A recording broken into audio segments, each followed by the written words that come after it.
Recording شروع ہو گئی ہے جی چلیے جی السلام علیکم ورحمۃ اللہ وبرکاتہ بسم اللہ الرحمن الرحیم بسم اللہ الرحمن الرحیم ہم نے ایک رکوع مکمل کر لیا تھا آگے ہے آیت نمبر 13 آیت نمبر سورہ کہف کا مطالعہ چل رہا ہے آیت نمبر 13 ترجمہ دیکھیے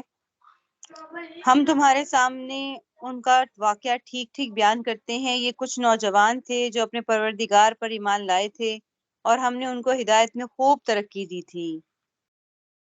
اور ہم نے ان کے دل خوب مضبوط کر دیے تھے یہ اس وقت کا ذکر ہے جب وہ اٹھے اور انہوں نے کہا ہمارا پروردگار وہ ہے جو تمام آسمانوں اور زمین کا مالک ہے ہم اس کے سوا کسی کو معبود بنا کر ہرگز نہیں پکاریں گے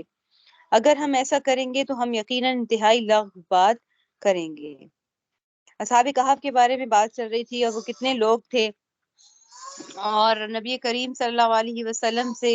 جو ہے یہود کے جو سردار تھے انہوں نے بھیجا کہ تعداد 3 واقعات کے بارے میں ایک اصحاب کہف کے بارے میں اور ایک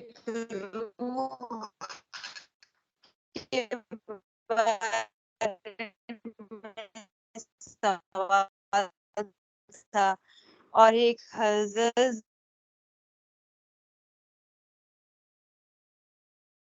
طرح طرح ذکر کر رہے ہیں اور اس کی کیا حکمت تھی بیان کرنے کی وہ ذکر ہو رہی ہے ٹھیک ہے دیکھیے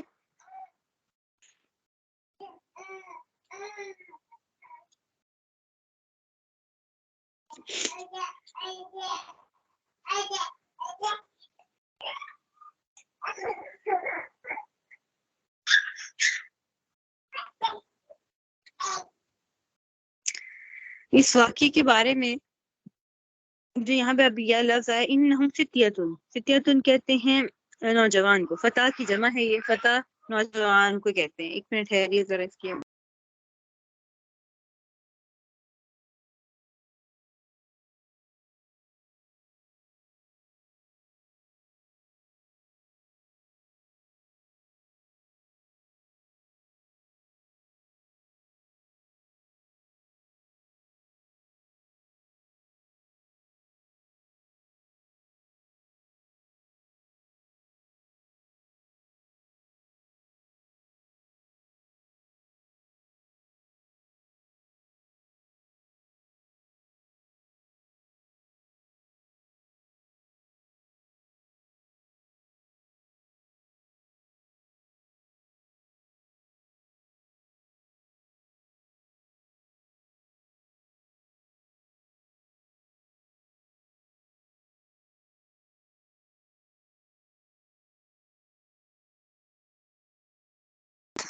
جی فتیتن فتح کی جمع ہے نوجوان کو کہتے ہیں عربی میں تو میں تفسیر فرماتے ہیں کہ یہاں پر جو ان کو فتح کہا گیا تو اس سے انہوں نے یہ نقطہ نکالا کہ جو ہدایت کی طرف آنے کا اور اعمال و اخلاق کو بنانے کا جو زمانہ ہے وہ جوانی کا ہی ہے بڑھاپے میں جو اعمال ہیں اور جو اخلاق ہیں وہ پختہ ہو جاتے ہیں کتنا ہی اس کے خلاف حق واضح ہو جائے لیکن وہ کیا ہوگا اس کے اخلاق پختہ ہو جائیں گے اس سے نکلنا اس کو مشکل ہوگا صحابہ کرام بھی نبی کریم صلی اللہ علیہ وسلم پر جب ایمان لے کر آئے ان میں سے اکثر صحابہ میں سے اکثر جو تھے وہ نوجوان ہی تھے پھر اللہ تعالیٰ نے کیا فرمایا وَرَبَطْنَا عَلَى قُلُوبِهِمْ ہاں اللہ تعالیٰ نے اپنی طرف سے ان کے دلوں کو مضبوط کر دیا اب دیکھیں جب کوئی انسان اللہ تعالیٰ کے راستے پر چلتا ہے تو اللہ تعالیٰ اس کے دل کو اپنے دین پر مضبوط کر دیتے ہیں اور اگر کوئی اللہ کے راستے میں جہاد کرتا ہے تو اللہ تعالیٰ اس کے دل کو مضبوط کر دیتے ہیں اس کو ہمت دلاتے ہیں جو اللہ کی خاطر جان دینے کے لیے تیار ہو جاتے ہیں تو یہود کہتے تھے ہم کچھ بھی کر سکیں ہم جتنی بھی جو ہے وہ مقابلہ کر سکیں ہم ان کے ایمان کی یہ والی جڑ ان کے دلوں سے مسلمانوں کے نہیں نکال سکتے کہ انہیں اللہ کے آگے موت بھی اگر ہو قبول تو وہ موت بھی قبول کر لیتے ہیں مطلب ہم اگر لڑائی جتنی بھی لڑنا چاہیں ہم جتنی بھی فوجیں تیار کر لیں ان کے اندر میں دل کے اندر ہم یہ چیز نہیں پیدا کر سکتے ٹھیک ہے لیکن ایک مسلمان کے دل میں جب وہ اللہ کی خاطر لڑتا ہے تو وہ نڈر ہو جاتا ہے تو وہ موت سے بھی محبت کر لیتا ہے ٹھیک ہے تو کیونکہ اللہ اس کے دل کو مضبوط فرما دیتے ہیں تو اسی لیے یا مقلب القلوب ثبت قلبی علی دینک تو یہ بھی ہم نے اللہ سے ہی مانگنا ہے پیارے نبی صلی اللہ علیہ وسلم نے جو ہمیں دعائیں سکھائی ہیں وہ دعائیں مضبوطی سے ہم پکڑ لیں، ان کے فائدے بے شمار، دل کی مضبوطی ثبات دین کے لیے، کہ آج مشکل ہو گیا بہت زیادہ دین پر عمل کرنا ابھی، تو اس لیے رباط بہت ضروری ہے، ٹھیک ہے؟ رباط ایک پہریداری کو بھی کہتے ہیں، سورہ آل عمران کے آخر میں آیا، ٹھیک ہے؟ ورابطوا واتقوا اللہ، ٹھیک ہے؟ یہ آخری آیات میں آ رہا ہے سورہ آل عمران کی۔ تو اپنے اللہ تعالیٰ نے اپنے بندوں کے دلوں کو اپنے دین پر مضبوط کر دیا، تو اللہ نے ان کے دلوں کو ایسا مضبوط کیا ان نوجوانوں کے، کہ وہ بادشاہ کے دربار میں حاضر ہو گئے، اور اس نے جب مشکل سوالات کیے، ایسے سوالات کیے، اور اس کے سوال سے وہ ڈر سکتے تھے، قتل کے خوف سے وہ ڈر سکتے تھے، لیکن اللہ تعالیٰ نے اپنی محبت اور اپنی ہیبت اور عظمت ان پر مسلط کر دی، کہ اس کے مقابلے میں وہ قتل و موت کو اور ہر مصیبت کو برداشت کرنے کے لیے وہ تیار ہو گئے تھے، ٹھیک ہے؟ تو آ، اسی طریقے سے آپ نے حضرت موسیٰ علیہ السلام پر جو ایمان لے کر آئے جو جادوگر تھے، ٹھیک ہے؟ فَقَالُوا آمَنَّا بِرَبِّ مُوسَىٰ وَهَارُونَ، انہوں نے کیا کہا تھا کہ ہم موسیٰ اور ہارون کے رب پر ایمان لے آئے۔ تو فرعون نے کیا کہا تھا کہ لَأُقَطِّعَنَّ مِنْ أَيْدِيَكُمْ وَأَرْجُلَكُم مِّنْ خِلَافٍ، ٹھیک ہے؟ من خلاف، تو اس نے کیا کہا تھا فرعون نے کہ ان کے ایک سائڈ سے بازوں کو کاٹ دو، ایک سائڈ سے دوسری سائڈ کے ٹانگیں کاٹ دو، تو اس نے اس طرح کی سزا دی اور ان کو پھر شہید کیا، لیکن ان کے دل مضبوط تھے، ان کے جو جادوگر تھے بڑے، جنہوں جو ایمان لے آئے تھے، سب سے پہلے سجدے میں وہ گرے، کہ اللہ نے ان کے دلوں کو مضبوط کر دیا۔ جب انہوں نے نشانی دیکھی کہ حضرت موسیٰ علیہ السلام کے پاس جھوٹ نہیں ہے، وہ جادو نہیں ہے، وہ تو اللہ کی طرف سے ہے، من جانب اللہ ہے، کیونکہ ہم بڑے سے بڑے جادوگر ہیں، یہ جادو ہو ہی نہیں سکتا۔ تو اللہ نے ان کے دلوں کو بھی مضبوط کیا، وہ اللہ کی خاطر اللہ تعالیٰ نے وہ ان کے دلوں کو جب مضبوط کیا تو وہ اپنی جان تک دینے کے لیے وہ راضی ہو گئے۔ تو یہاں پر یہی ہے، جب اللہ دل کو مضبوط کر دیتا ہے تو پھر اللہ تعالیٰ ان سے بڑے بڑے کام لیتا ہے، اور انہوں نے اس چیز کا اقرار کیا کہ اللہ کے سوا کسی کی عبادت نہیں کرتے، اور وہ آئندہ بھی نہیں کریں گے۔ یہی بات جو اصحاب خندق، یہ آپ بھی سوچیں ذرا، یہ واقعات کیسے ہو جاتے ہیں، اللہ کی خاطر لوگ جان دینے پر کیسے راضی ہو جاتے ہیں، کیسے وہ ایک دم، وہ ایسا وقت ہوتا ہوگا میرے خیال میں کہ بھی ایسا وقت یا خیال ہوتا ہوگا کہ جب اللہ تعالیٰ اتنا مضبوط کر دیتے ہیں، شاید ان کو جنت نظر آ رہی ہو، وہ وعدے نظر آ رہے ہوں، کیونکہ انہوں نے جب اللہ سے وعدہ کر لیا کہ ہم اللہ کے لیے جان دے رہے ہیں، جیسے اصحاب الاخدود آپ نے پڑھا، ان کو جب خندق میں ڈالا جا رہا تھا، ٹھیک ہے؟ یا آپ نے سورۃ البروج میں پڑھا ہوگا نا، تو اس کے اندر بھی کیا ہے کہ ان کو اصحاب الاخدود کو ڈال دیا گیا، ان کو خندق کے اندر اس کے آگ میں ڈالا گیا، تو ایک بچہ تھا جو ماں کی گود میں تھا، ماں ڈر رہی تھی اس میں گرتے ہوئے، ان کا ماں کی گود میں بچہ بول پڑا کہ ماں ڈرو نہیں، پتہ اللہ کا وعدہ کتنا سچا ہے اور اللہ اس کے بدلے ہمیں کیا اجر دے گا، تو ماں بلا دھڑک پھر کود پڑی۔ تو یہاں پر ہے کہ یہ رباط چاہیے، یہی رباط چاہیے، اللہ تعالیٰ پر یقین چاہیے۔ تو اسے یہ کہتے ہیں کہ شہید کو جو تکلیف ہوتی ہے وہ ایک سوئی کے جو ہلکے سے جو پنچ اس طریقے سے ہلکی سی ہوتی ہے، اس کے برابر بھی نہیں ہوتی شہید کو جب اللہ کے راستے میں شہید ہوتا ہے۔ تو یہ کتنی بڑی عظمت کی بات ہے، بس یقین کی اور اپنے آپ کو اللہ کے حضور پیش کرنے کی بات ہے، جس نے پیش کر دیا تو اللہ نے اس کی مدد کی۔ تو اسی لیے فرماتے ہیں کہ جس نے اللہ کسی کام کا عزم اللہ کے لیے کر لیا تو اللہ تعالیٰ کی طرف سے پھر مدد آئے گی۔ فَآوَىٰ إِلَى الْكَهْفِ، اصحاب کہف نے کیا کیا کہ جس شہر میں وہ رہ رہے تھے اس میں اللہ کی عبادت نہیں ہو سکتی تھی، تو انہوں نے اس جگہ کو چھوڑ کر غار میں پناہ کر لی، ٹھیک ہے؟ تو یہی سنت انبیاء کرام ہے کہ جب ایسے مقامات سے وہ ہجرت کر لیتے تھے جہاں پہ اللہ کی عبادت نہیں ہو رہی ہوتی تھی، تو وہ جگہ اختیار کرتے تھے جہاں عبادت کی جائے، جیسے نبی کریم صلی اللہ علیہ وآلہ وسلم غار ہرا میں تشریف لے جاتے تھے اور یکسوئی کے ساتھ عبادت کرتے تھے۔ اس لیے یہ بات بھی ہے کہ جب انسان اس سے ہم کیا لیں گے، فآویٰ الی الکہف، اب ہم بھی کوئی غار نہ ڈھونڈے، بھی گھر والوں سے الگ ہو کہ ہمیں تو عبادت ہی گھر نہیں ہو رہی، ٹھیک ہے گھر کے مرد چلے جائیں غاریں ڈھونڈنے، یہ مراد نہیں ہے۔ مطلب کیا ہے کہ ایک کونا ہونا چاہیے کہ جہاں پہ اللہ ہو اور آپ، ٹھیک ہے، اللہ سے ہم کلام ہو، گھر میں ایسی جگہ ہونی چاہیے، بنانی چاہیے کہ بس وہاں پر اللہ کا ہی ذکر کریں اور اللہ کو یاد کریں، اپنے گناہوں پر نادم ہوں اور استحضار کریں موت کا کہ ہمیں کہ ایک نہ ایک دن موت آنی ہے اور ہمارے پاس کیا اعمال ہیں۔ تو ایک کونا ایسا منتخب کر لیں کہ بھائی ادھر میں 5 منٹ 10 منٹ یا پھر 20 منٹ تک میں بیٹھوں گی اور یہاں پہ اپنے بارے میں سوچوں گی کہ میں آخرت میں کیا لے کے جا رہی ہوں، ٹھیک ہے؟ تو یہ بھی سنت ہے۔ یہ بھی اس کو یعنی ہم کہیں گے کہ یہ بھی جو ہے تو ہے نا، سنت میں لفظ استعمال کیا ہے، سنت تو میں نے اس حساب سے استعمال کیا ہے کہ سنت انبیاء کی ہے کہ وہ ایک جگہ سے دوسری جگہ عبادت کے لیے ہجرت کر جاتے تھے۔ آگے دیکھیے،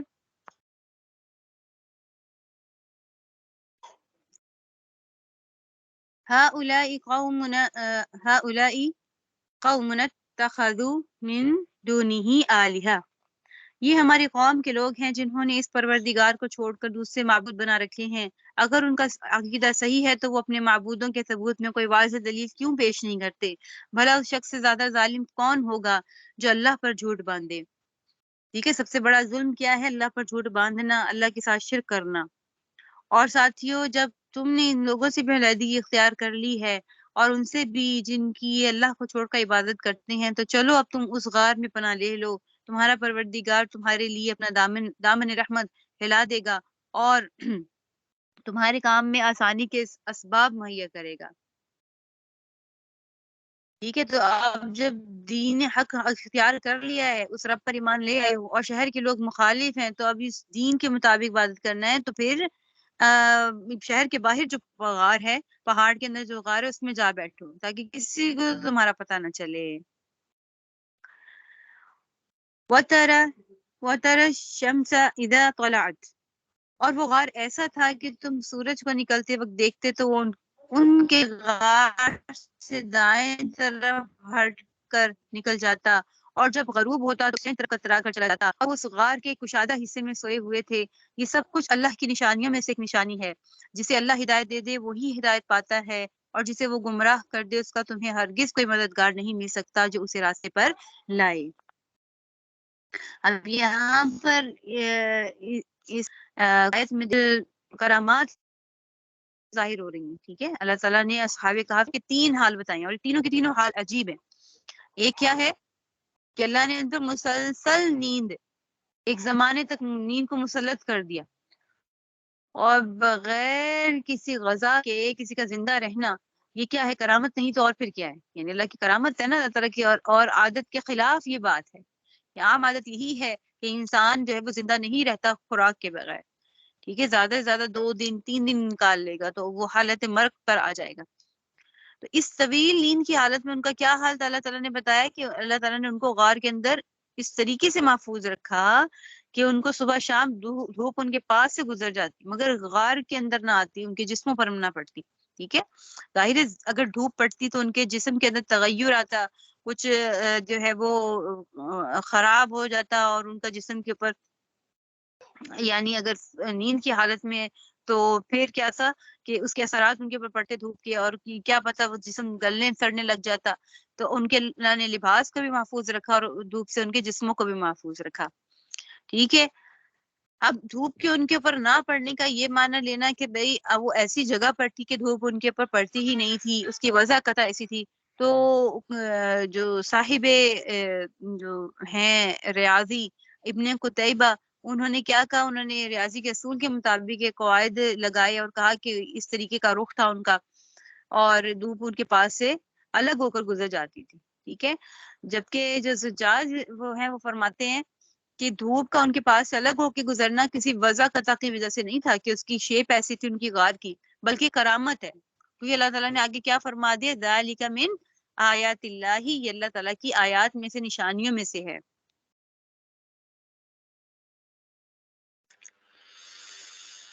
ٹھیک ہے۔ تو اب یہاں پر اس لیے تاکہ ان کو کوئی دیکھ نہ سکے اور ان کو دھوپ کے اثرات ان پر نہ پڑے۔ دوسرا حال ان کا کیا بتایا گیا؟ ان کے پر نیند مسلط کر دی اللہ تعالیٰ نے اتنے لمبے عرصے تک کہ لیکن ان کے جسم کے اوپر اس نیند کے آثار نہیں تھے، وہ ایسی حالت میں تھے اگر کوئی دیکھنے والا محسوس کرتا تو یوں محسوس کرتا کہ وہ ان کو دیکھ رہے ہیں، یعنی وہ جاگ رہے ہیں، ٹھیک ہے۔ مفسرین کیا فرماتے ہیں کہ ان کی آنکھیں کھلی ہوئی تھی، بدن میں ڈھیلا پن نہیں تھا، جیسے آنکھیں کھلی ہے بدن ڈھیلا ہے، نہیں، بالکل چاق و چوبند بیٹھے ہوئے تھے۔ سانس میں ایسا تغیر نہیں تھا جو سونے والوں کا ہو جاتا ہے، یعنی تھوڑے سے ہلکے سے خراٹے اور اس طریقے سے، وہ بھی نہیں تھا، اور یہ حالت ان کی غیر معمولی تھی، اور یہی دیکھیں یہ کرامت ہے کہ اللہ تعالیٰ نے ان کو اس طریقے سے رکھا کہ وہ ایسے چوکنے ہو کے بیٹھے ہوئے تھے کہ یوں لگے اگر کوئی آئے تو ان پر کوئی حملہ نہ کر سکے، ٹھیک ہے، اور ان کے سامان کو کوئی چرا نہ سکے، ٹھیک ہے، دیکھنے والوں کو یوں ہی لگے کہ وہ بیٹھے ہوئے ہیں، بیدار ہیں، اور اللہ تعالیٰ ان کو کروٹیں بھی دلائے جا رہے تھے، کیوں؟ کیونکہ اگر ایک ہی کروٹ پہ رہتے تو مٹی ان کی اس کروٹ کو کھا لیتی، اس وجہ سے ان کو کروٹیں بھی اللہ تعالیٰ دلوا رہے تھے کہ وہ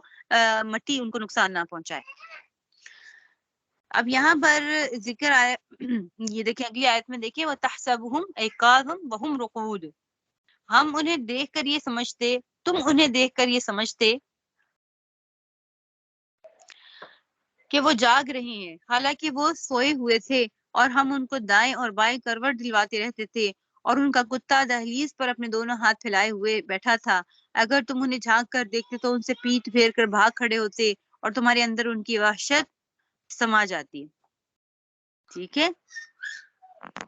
تو اب یہاں پہ ان کا جو کتا کا ذکر، دو باتیں تو میں نے ذکر کر دیا، اب اصحاب کہف کا کتا یہاں پر ذکر کیا گیا ہے، حالانکہ ہم تو جانتے ہیں کہ جس گھر میں حدیث شریف میں ہے نا کہ جس گھر میں کتا ہو یا تصویر ہو تو اس میں فرشتے داخل نہیں ہوتے، ٹھیک ہے، اور ایک روایت میں ہے کہ رسول صلی اللہ علیہ وسلم نے فرمایا کہ جو شخص شکاری کتے یا جانور کے محافظ کتے کے علاوہ کوئی کتا پالتا ہے تو ہر روز اس کے اجر میں سے 2 قیرات گھٹ جاتے ہیں، اور قیرات چھوٹے سے وزن کو کہتے ہیں۔ تو جبکہ ایک حدیث شریف میں آتا ہے کہ حضرت ابو ہریرہ رضی اللہ عنہ کی حدیث شریف ہے نا کہ اس سے وہ کتا مستثنا ہے، نکال دیا گیا ہے جو کھیتی کی حفاظت کے لیے پالا گیا،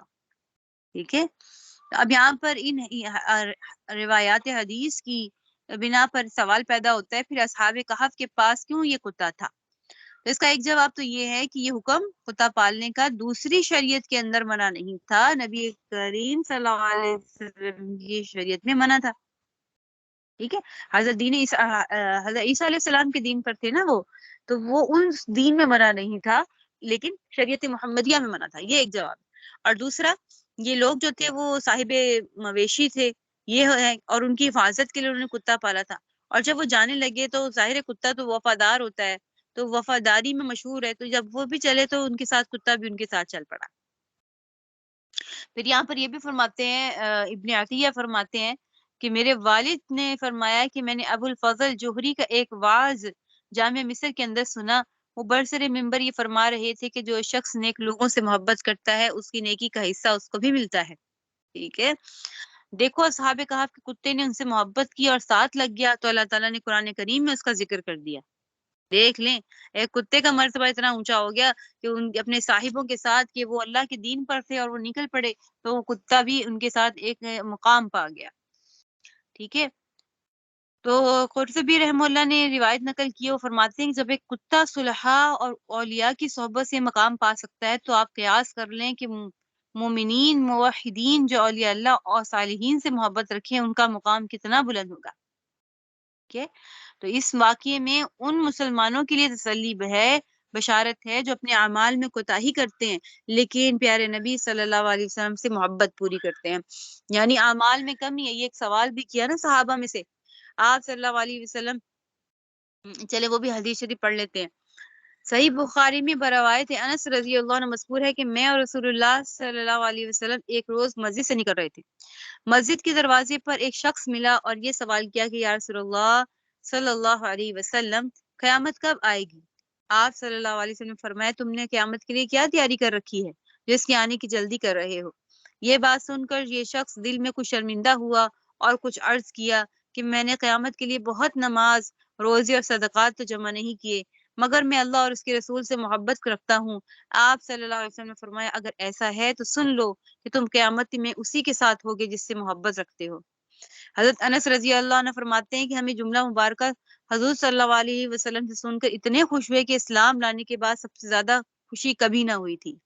اور اس کے بعد حضرت انس رضی اللہ عنہ نے فرمایا کہ الحمدللہ میں اللہ سے اور اس کے رسول سے، ابو بکر اور عمر سے محبت رکھتا ہوں، اس لیے اس کا امیدوار ہوں کہ اس کے ساتھ ہوں گا۔ سبحان اللہ، دیکھیں صرف محبت رکھنے، ہم پیارے نبی صلی اللہ علیہ وسلم سے سچے دل سے محبت رکھتے ہیں اور ہم چاہتے ہیں کہ آپ صلی اللہ علیہ وسلم کی صحبت نصیب ہو، صرف محبت رکھنے پر ہی ہمیں کیا ہے اللہ تعالیٰ ان کے ساتھ جو ہے وہ اسی کے ہمیں امید ہوگی کہ ان کے ساتھ ہوں گے. سچی محبت کا تقاضا کیا ہے؟ اگر ہمیں محبت ہے کہ نبی کریم صلی اللہ علیہ وسلم کی سنتوں پر عمل کریں اور ان کی جو سیرت ہے اس کو اپنائیں. ٹھیک ہے، کھانے پینے میں، اٹھنے بیٹھنے میں کیا چیز پسند تھی، ہر چیز میں اگر ہم سنت کا لحاظ رکھ لیں کہ آپ صلی اللہ علیہ وسلم یہ چیز کھا رہے ہیں نا، کھانا بھی تو کھا ہی رہے ہیں، اگر اس کو سنت کے مطابق کھا لیں تو سنت کی رعایت بھی ہو جائے گی اور محبت رسول صلی اللہ علیہ وسلم بھی ملے گی. اور دوسرا کیا ہے، اور اللہ کے جو ولی بننے کا درجہ ملے گا. آج کل اولیاء کرام اللہ کے بہت کم ہے. ٹھیک ہے، تو ہمارے ساجی کیا فرماتے تھے کہ بھئی اللہ کا ولی بننا مشکل نہیں ہے، بہت زیادہ مجاہدے کرنے کی ضرورت نہیں ہے کہ راتوں کو جاگ کے نوافل پڑھ لیں، بس اپنی زندگیوں کو اللہ کے رسول صلی اللہ علیہ وسلم کی سنت پر لے آؤ، کھانا کھانے کی، بیٹھنے کی، قضاء حاجت کی. ٹھیک ہے، اور اگر کچھ پکا رہے ہو تو یہ دیکھ لو کہ پیارے نبی صلی اللہ علیہ وسلم کو یہ سبزی پسند تھی، یہ چیز تھی، یہ کھاتے تھے، اور اس کے کھانے میں یہ نیت ہو جائے کہ پیارے نبی صلی اللہ علیہ وسلم کھاتے تھے. ٹھیک ہے، کھجور کھا رہے ہیں تو یہ بھی نیت ہو جائے تو وہ بھی کیا ہے، وہ بھی ہماری کیا ہے، عبادت بن جائے گی. تو یہاں پر یہ ہے کہ صحبت کا بھی اثر ہوتا ہے کہ جو صحبت اچھی ہے تو اس صحبت کا بھی اللہ تعالیٰ اس کا بھی درجات اس کو بلند کر دیتے ہیں اس صحبت کی وجہ سے ہی.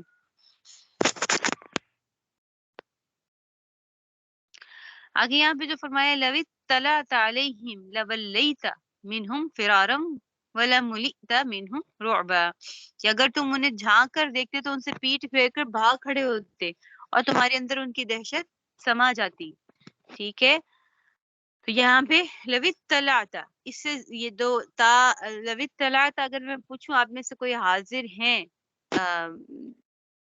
فزیکلی بھی تو ہوں گے لیکن مینٹلی حاضر ہیں، وہ بتائیے لو اطلعت کون سا صیغہ ہے؟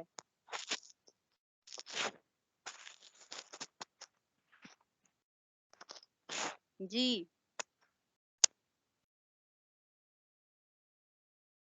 لو اطلعت،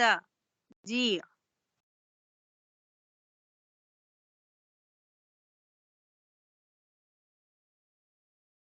جی لو اطلعت یہ کون سا صیغہ ہے؟ جو بیٹے میں بنا رہی ہوں تھی جان پاپا چلے جو نا ممی بھی تھوڑی دیر بتا جانا، مجھے شور آتا ہے.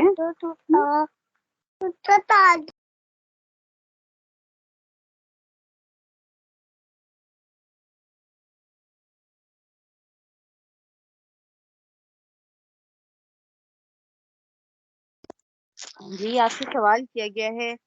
حاضر ہیں یا نہیں؟ تو سوال دوبارہ بتا دوں. جی جی نبی، آپ کہہ رہے ہیں نبی؟ ہاں جی یہ ہے نا لو اطلعت. اچھا لام اگر سے.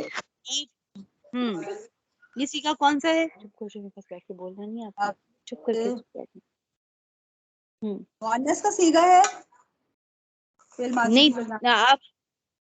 مؤنث کا ہے، مؤنث لو اطلعت ہی ہونا چاہیے تھا نا، تاکہ نیچے کسرہ خرجتی اکلتی اچھا طلعت. طلاقہ اطلع ہے نا، اطلع اطلع یطلع، اصل میں صیغہ کیا تھا؟ اطلع. اچھا اچھا. لام آگے شروع میں لگ گیا اس کے. لوت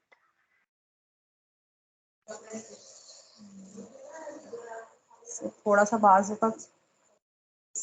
کام بھی نہیں کرتا. ہاں جی یہ دیکھیے نا، یہ مذکر واحد مذکر حاضر کا صیغہ ہے لو اطلعت. ٹھیک ہے، جی جی جی جی. اگر آپ ان کے اوپر دھیان دیتے، ٹھیک ہے، علیہم ان پر اگر آپ غور کرتے، دیکھتے انہیں، تو ان پہ مطلع ہوتے. ٹھیک ہے، تو اس سے تو خطاب عام لوگوں کو ہو رہا ہے نا، یعنی آپ صلی اللہ علیہ وسلم کو نہیں ہو رہا کہ آپ نبی کریم صلی اللہ علیہ وسلم ان پہ دیکھتے تو پھر آپ ڈر جاتے، آپ پر بھی ان کا رعب. اصل مقصد بات کا یہ کرنے کا جو انداز ہے، فصاحت و بلاغت ایسی ہے جیسے ہمارے سامنے واقعہ پیش آ رہا ہے، یعنی اس لفظ میں کہ ان کا جو رعب و جلال ہے ہم پر بھی چھا جاتا اگر ہم بھی ان کو دیکھتے ایسے. تو یہ مراد نہیں ہے کہ نبی کریم صلی اللہ علیہ وسلم کو فرمایا جا رہا ہے کہ آپ دیکھتے تو آپ پر بھی رعب چھا جاتا. عام مخاطبین کو کہا جا رہا ہے، جن میں ہم بھی شامل ہیں اور اس وقت کے بھی لوگ شامل تھے، صحابہ کرام بھی شامل تھے، ٹھیک ہے، رہتی دنیا تک جو بھی ہے سب کا مخاطب کیا گیا ہے۔ نبی کریم صلی اللہ علیہ وسلم کو خاص مخاطب نہیں کیا گیا کہ ان پہ روب آ جائے گا، ٹھیک ہے، نبی کریم صلی اللہ علیہ وسلم کو مخاطب کر کے امت کو مخاطب کرنا مراد ہوتا ہے۔ جو ان کا روب تم پر طاری ہو جائے گا، یہ روب کس وجہ سے تھا، کن اسباب کی وجہ سے، اس میں غصہ کہ بھئی کیوں ان کا روب آئے گا، قرآن و حدیث نے اس کو نہیں بتایا، اور اس میں اللہ تعالیٰ ہی بہتر جانتے ہیں۔ اصل میں جو بات ہے بس اتنی ہی ہے کہ اللہ تعالیٰ نے ان کی حفاظت کے لیے ایسے حالات پیدا کر دیے تھے، ٹھیک ہے، کہ کوئی بھی سامنے ان کے آئے اور ان کا روب ان پر پڑ جائے کہ یہ تو جاگ رہے ہیں، یہ تو سوئے ہوئے نہیں ہے، ٹھیک ہے، تاکہ ان کو کوئی سامان نہ اٹھا کے لے کے جائے اور ان کو نہ کوئی نقصان پہنچائے۔ اللہ نے ان کے بدن پر دھوپ نہیں پڑنے دی، اور دیکھنے والا ان کو بیدار سمجھتا تھا، اور اس وجہ سے ان پر ہیبت طاری ہو جاتی تھی، ٹھیک ہے۔ حضرت ابن عباس ایک واقعہ ہے کہ ابن عباس رضی اللہ عنہ فرماتے ہیں کہ ہم نے روم کے مقابلے میں حضرت معاویہ رضی اللہ عنہ کے ساتھ جہاد کیا، جو غزوہ مزیق ہے۔ اس سفر میں ہمارا گزر اس غار پر ہوا جس حضرت معاویہ رضی اللہ عنہ نے ارادہ کیا کہ اصحاب کہف کی تحقیق اور مشاہدہ کے لیے غار میں جائیں۔ ابن عباس رضی اللہ عنہ نے منع کیا اور کہا کہ اللہ تعالیٰ نے آپ سے بڑی اور بہتر ہستی حضور صلی اللہ علیہ وسلم کو ان کے مشاہدہ سے منع کر دیا ہے، اور یہی آیت پڑھی لَوِ اطَّلَعْتَ عَلَيْهِمْ۔ اس سے معلوم ہوا کہ حضرت ابن عباس رضی اللہ عنہ کے نزدیک لَوِ اطَّلَعْتَ کا خطاب نبی کریم صلی اللہ علیہ وسلم کو تھا، جبکہ حضرت امیر معاویہ رضی اللہ عنہ نے ابن عباس رضی اللہ عنہ کی رائے کو قبول نہیں کیا، ٹھیک ہے، انہوں نے کہا کہ نہیں یہ بات نہیں تھی۔ انہوں نے کیا کہا کہ اس آیت کا خطاب نبی کریم صلی اللہ علیہ وسلم کے بجائے عام مخاطبین کو فرمایا گیا ہے، یہ کہ یہ حالت قرآن نے اس وقت کی بیان کی ہے جس وقت اصحاب کہف زندہ تھے اور سو رہے تھے، اب ان کی وفات کا عرصہ ہو چکا ہے، ٹھیک ہے، اب ضروری نہیں کہ وہی روب اور ہیبت طاری ہو۔ حضرت ابن عباس رضی اللہ عنہ نے ان کی بات کو قبول فرمایا اور کہا کہ آپ ٹھیک تحقیق آپ کی ٹھیک ہے، اور جب وہ اس غار میں داخل ہوئے تو اللہ تعالیٰ نے ان پر سخت گرم ہوا بھیج دی جس کی وجہ سے یہ کچھ بھی نہیں دیکھ سکے۔ حضرت ابن عباس نے چند آدمیوں کو اس کی تحقیق کے لیے بھیجا، جب یہ لوگ غار میں داخل ہوئے تو اللہ تعالیٰ نے ان پر ایک سخت گرم ہوا بھیج دی جس کی وجہ سے وہ کچھ بھی نہ دیکھ سکے۔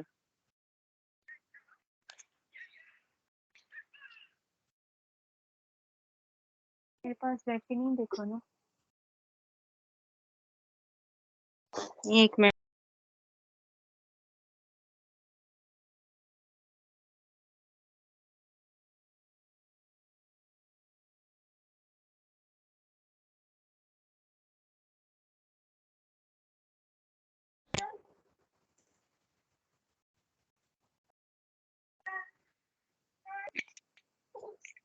آگے کیا فرما رہے ہیں؟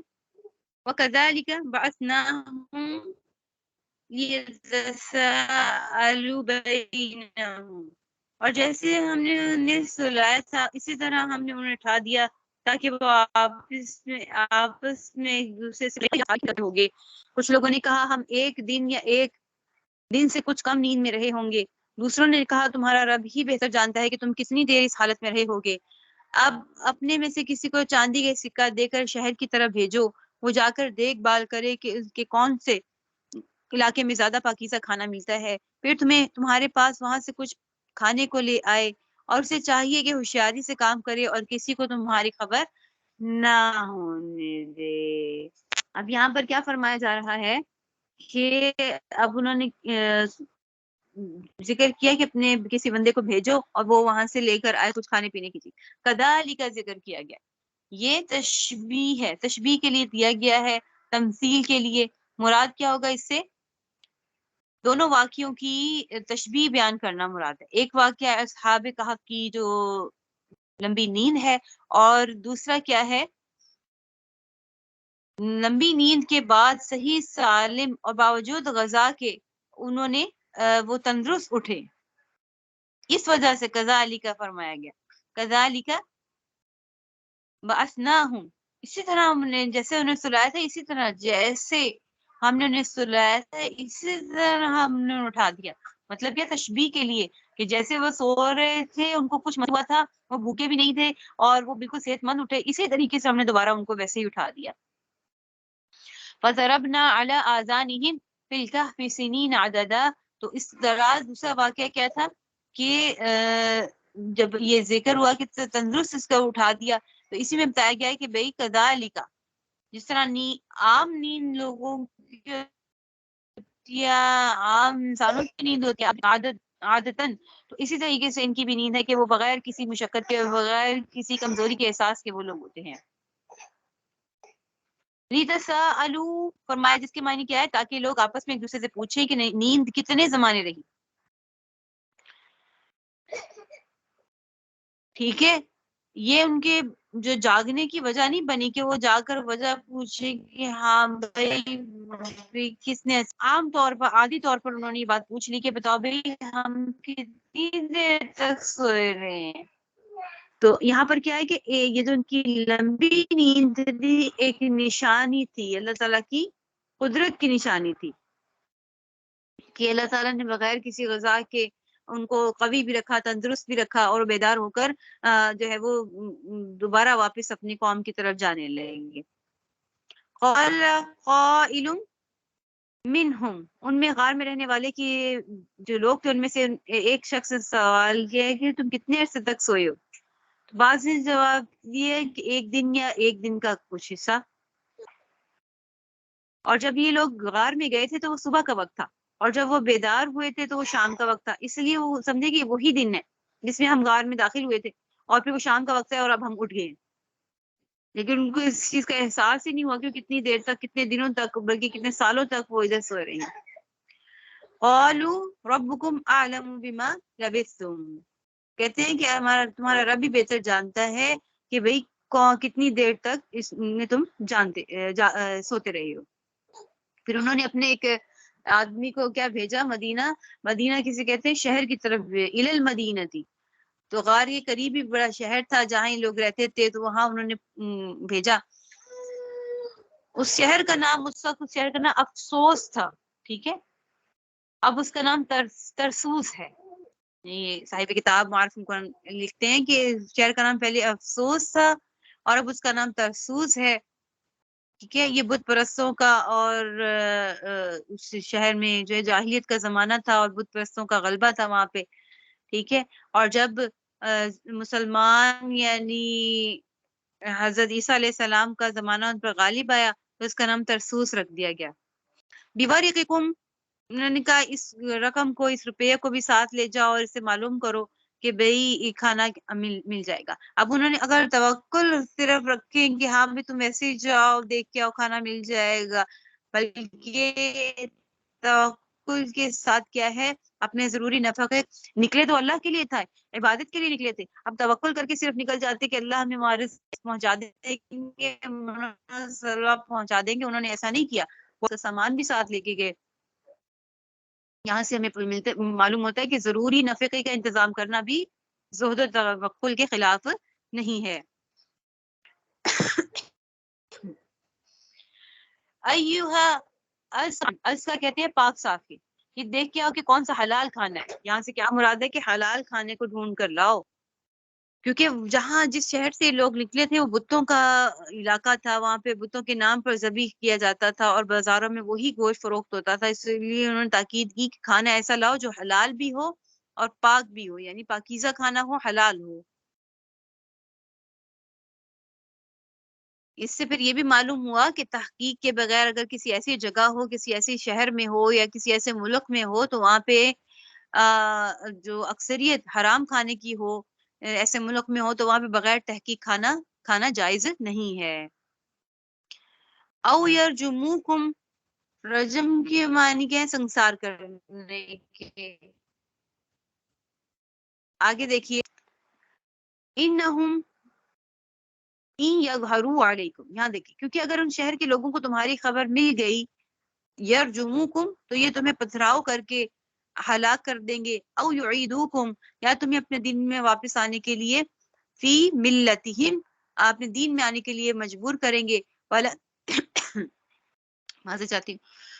ولن، اور ایسا ہوا اگر تبلیغ اذن ابدا، ایک منٹ ٹھہریے،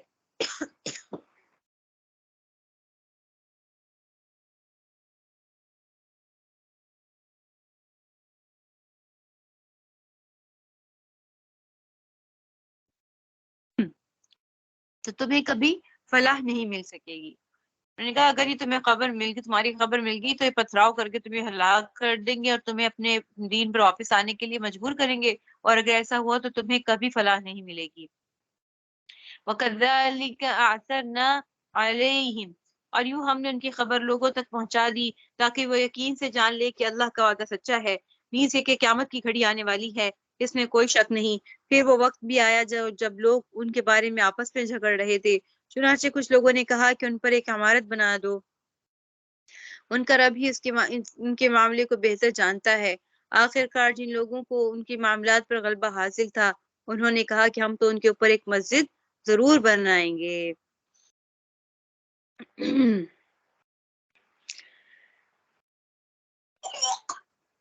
سَيَقُولُونَ ثَلَاثَةٌ رَابِعُهُمْ، کچھ لوگ کہیں گے کہ وہ 3 تھے اور چوتھا ان کا کتا تھا، اور کچھ کہیں گے کہ وہ 5 تھے اور چھٹا ان کا کتا تھا۔ یہ سب اٹکل کے تیز چلانے کی باتیں ہیں، اور کچھ کہیں گے کہ وہ 7 تھے اور 8واں ان کا کتا تھا۔ کہہ دو کہ میرا رب ہی ان کی صحیح تعداد کو جانتا ہے، تھوڑے سے لوگوں کے سوا کسی کو اس کا پورا علم نہیں، لہٰذا ان کے بارے میں سرسری گفتگو سے آگے بڑھ کر کوئی بحث نہ کرو، اور نہ ان کے بارے میں کسی سے پوچھ گچھ کرو۔ ٹھیک ہے، یہ آخری 2 آیات کا انشاءاللہ تعالی ہم کل اس کا مطالعہ کرتے ہیں۔ ٹھیک ہے، چلیے جی، جزاکم اللہ خیر، سبحانک اللہم و بحمدک، نشہد ان لا الہ الا انت، نستغفرک و نتوب الیک۔ میں، آپ نے سوال کیا تھا کہ شاہد اصلاحی خطبات کا، ابھی مجھے معلوم نہیں ہو پا رہی جلد کون سی ہے، کیونکہ کافی جلدیں ہیں میرے خیال میں 10-12 جلدیں ہیں، اس میں سے دیکھنا پڑے گا کون سی جلد میں، کہ میں نے اپنے زمانے طالب علمی میں پڑھا تھا، تو اس لیے مجھے ابھی یاد نہیں آ رہی وہ کون سی جلد میں۔ ٹھیک ہے، میں آپ کو وہ جو پردے کے درجات تھے نا، وہ میں آپ کو دیکھ کے بتاتی ہوں انشاءاللہ تعالی۔ جزاکم اللہ خیر، السلام علیکم۔